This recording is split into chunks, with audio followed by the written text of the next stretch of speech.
Welcome to সাইকোলজিস fair. যে কোনো ভালো কাজ করতে গেলে আমাদের মোটিভেশনের প্রয়োজন হয়। মোটিভেশন একটা ল্যাটিন শব্দ, এটা এসছে মুভিয়ার থেকে, যার অর্থ হচ্ছে টু মুভ। টু মুভ মানে হলো তাড়িত হওয়া বা চালিত হওয়া। এই তাড়না বা চালনা যখন আমাদেরকে কেউ করে বা আমরা নিজেরাই যখন নিজেদেরকে তাড়িয়ে বেড়াই বা চালিয়ে নিয়ে যাই, তখন সর্বদা আমাদের মধ্যে কিন্তু একটা বিষয় কাজ করে, সেটা হলো ড্রাইভ। ড্রাইভ মানেই হচ্ছে তাড়না। কিসের জন্য আমরা নিজেকে তাড়িয়ে বেড়াই? তার জন্য আমাদের যে মেন বিষয় সেটা হলো গোল বা লক্ষ্য। প্রত্যেকের লক্ষ্য যে একই হতে হবে সেটা কিন্তু নয়। প্রত্যেকেই চেষ্টা করে আমার যেটা লক্ষ্য সেটা ভীষণ বড় প্রায়োরিটি, বাকির যেটা লক্ষ্য সেটা খুব একটা প্রায়োরিটেবল নয়।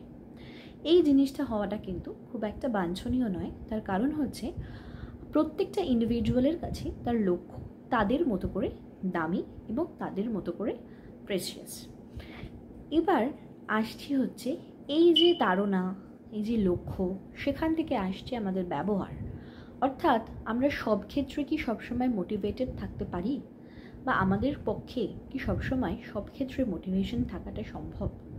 সব সময় সব ক্ষেত্রে কিন্তু আমাদের মোটিভেটেড থাকাটা সম্ভব নয়।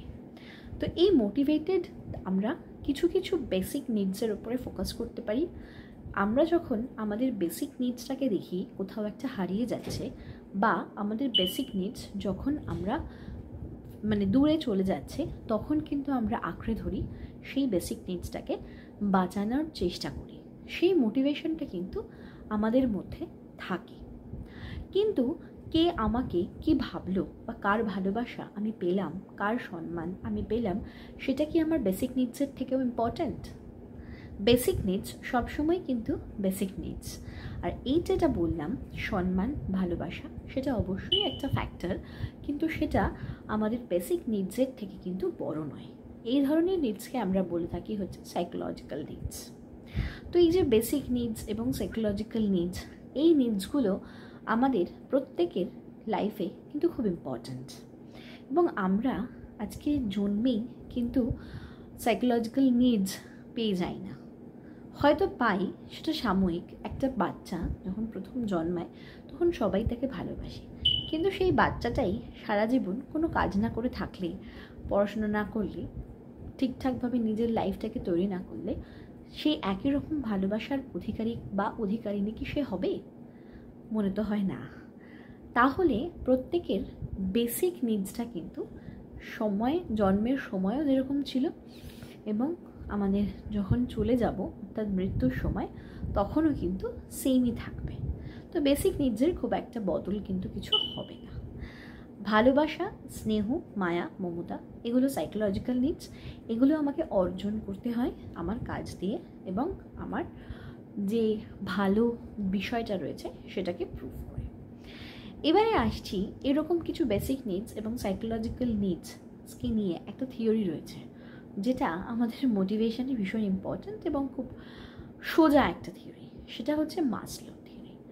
মাসলোর থিওরিতে মাসলো 5টা স্তরের কথা বলেছেন, এবং উনি 2টো স্তরকে বেসিক নিডস হিসেবে দেখিয়েছেন। একটা হচ্ছে ফিজিওলজিক্যাল নিডস, এবং যেখানে আমাদের জল, আলো, বাতাস, খাওয়ার অর্থাৎ ক্ষুধা, এটা হচ্ছে আমাদের একদম বেসিক নিডস। তারপরে আসছে জল। এরপরেই যেটা আমরা দেখিয়েছেন সেটা হচ্ছে মাথার উপর ছাদ। ডেফিনেটলি যদি ছাদ না থাকে, যদি সেভিংস না থাকে, যদি পলিসি না থাকে, যদি মেডিক্লেম না থাকে, তাহলে স্নেহ, ভালোবাসা কার প্রতি আমরা দেখাবো? কার প্রতি আমরা মনে করব যে এই ব্যক্তিটা আমাকে সম্মান করুক? তো খিদের চাহিদা বা খাবারের চাহিদা, এটা সবসময় আমাদের বেসিক নিডসের একদম তলায়, অর্থাৎ এটা হচ্ছে একটা হায়ারার্কি বেসিসে যায়। এটা ফুলফিলমেন্ট হয়ে গেল, মাথার উপর ছাদ আছে, কোনো অসুবিধা নেই। এরপরে আমাদের মনে ভালোবাসা তৈরি হয়, অর্থাৎ লাভ অ্যান্ড বিলঙ্গিংনেস। এই যে ভালোবাসাটা তৈরি হলো, এবং সেখান থেকে আমরা নিজেদেরকেও ভালোবাসি, কারণ মানুষ সব থেকে বেশি নিজেকে ভালোবাসে। তারপর আমরা চাই হচ্ছে অন্যেরাও যেন আমাকে খুব ভালোবাসে, কারণ আমাদের সবসময় একটা টেন্ডেন্সি থাকে গুড বয় বা নাইস গার্ল একটা মোরালিটি বজায় রাখা, অর্থাৎ আমরা নিজে থেকেই চাই না এমন কোনো একটা কাজ করতে যেই কাজটা আমাকে সমাজের চোখে খারাপ বানাবে বা একটা ছেলেকে সমাজের চোখে খারাপ বানাবে। মেয়েরা চায় সবসময় তার গুড বয় গুড গার্ল ইমেজটা বজায় রাখতে, আর ছেলেরা সবসময় চায় তার গুড বয় ইমেজটা বজায় রাখতে। তো এই যে জায়গাটা, এইটা হচ্ছে মাসলো কিন্তু পরিষ্কার করে দিয়েছে। এরপরে উনি বলছেন যে বায়োলজিক্যাল নিডস মানে বেসিক নিডস যদি আমাদের ফুলফিল হয়ে যায়, তারপরে আমরা সাইকোলজিক্যাল নিডসে যাবই, কারণ তখন আমাদের আর পেছনে ফিরে তাকানোর বিষয়টা থাকছে না। তখন আমাদের সেলফ এস্টিম প্রয়োজন, অর্থাৎ সোসাইটি আমার জন্য কি ভাবছে, সোসাইটি আমাকে নিয়ে কি ভাবছে, সেলফ রেসপেক্ট, আমার নিজের প্রতি রেসপেক্ট আছে, সেটা প্রয়োজন। এরপরে আমরা যাচ্ছি হচ্ছে অ্যাকচুয়ালাইজেশন, অর্থাৎ আমি নিজেকে কতটা উন্নত করতে পেরেছি। এবং এই অ্যাকচুয়ালাইজেশন স্টেজেসে কিন্তু সবাই গিয়ে পৌঁছতে পারে না, জাস্ট 5% মানুষ কিন্তু পৌঁছতে পারে।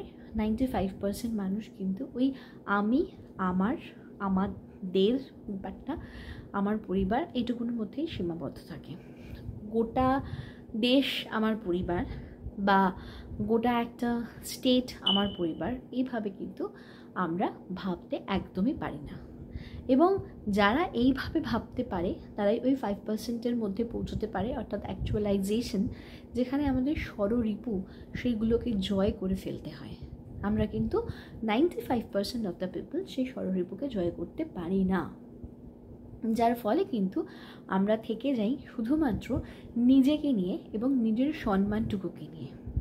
যারা ওই 95%-এর গণ্ডিটা পেরিয়ে 5%-এ পৌঁছে যায়, তারা কিন্তু নিজেদের সম্মানের থেকেও বড় কথা একটা বড় কিছু, অর্থাৎ বড় বিষয়টা নিয়ে সেটাকে ভাবতে পারে এবং সেটা নিয়ে একটা সেলফ অ্যাকচুয়ালাইজেশন মানে আত্ম উপলব্ধি করতে পারে।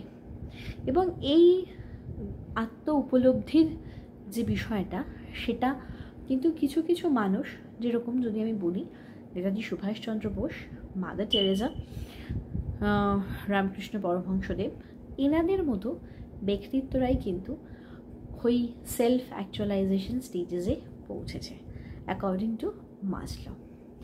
তো এই যে থিওরিটা, এটা কিন্তু ভীষণ আমাদের লাইফের সাথে প্রাসঙ্গিক একটা থিওরি, এবং যেখানে উনি বলেছেন যে একটা হায়ার অর্ডার নিডস প্রথম থেকেই আমাদের শুরু হয় না, আমাদের প্রথম শুরু হয় হচ্ছে লোয়ার অর্ডার নিডস থেকে। লোয়ার অর্ডার নিডস যখন ফুলফিল হয়ে যায়, অর্থাৎ যেটা আমাদের বেসিক নিডস, সেটা যখন ফুলফিল হয়ে যায়, তখন কিন্তু আমরা আস্তে আস্তে যাই হচ্ছে আমাদের হায়ার অর্ডার নিডসের দিকে। তো অবশ্যই এটা হচ্ছে হায়ারার্কি থিওরি, কারণ এটা লোয়ার অর্ডার নিডস থেকে হায়ার অর্ডার নিডসের কথা বলেছে। এবং অবভিয়াসলি একটা কিছু করলে ক্রিটিসিজম থাকবেই। তো মাসলোর থিওরিতেও প্রচুর ক্রিটিসিজম রয়েছে। সেখানে বলা হয়েছে যে মাসলো কেন এইটাকে 4টে ভাগে ভাগ করলো এবং প্রপারলি বেসিক নিডস, সাইকোলজিক্যাল নিডসের যে প্রপার উদাহরণ হয় বা এক্সাম্পলস হয়, সেটা মাসলো দিতে পারেনি। এরকম বিভিন্নভাবে কিন্তু ক্রিটিসিজম রয়েছে, কিন্তু তাও আজও মনোবিজ্ঞানে এই মাসলোর থিওরিটা কিন্তু অত্যন্ত জনপ্রিয় হয়ে রয়েছে। Thank you.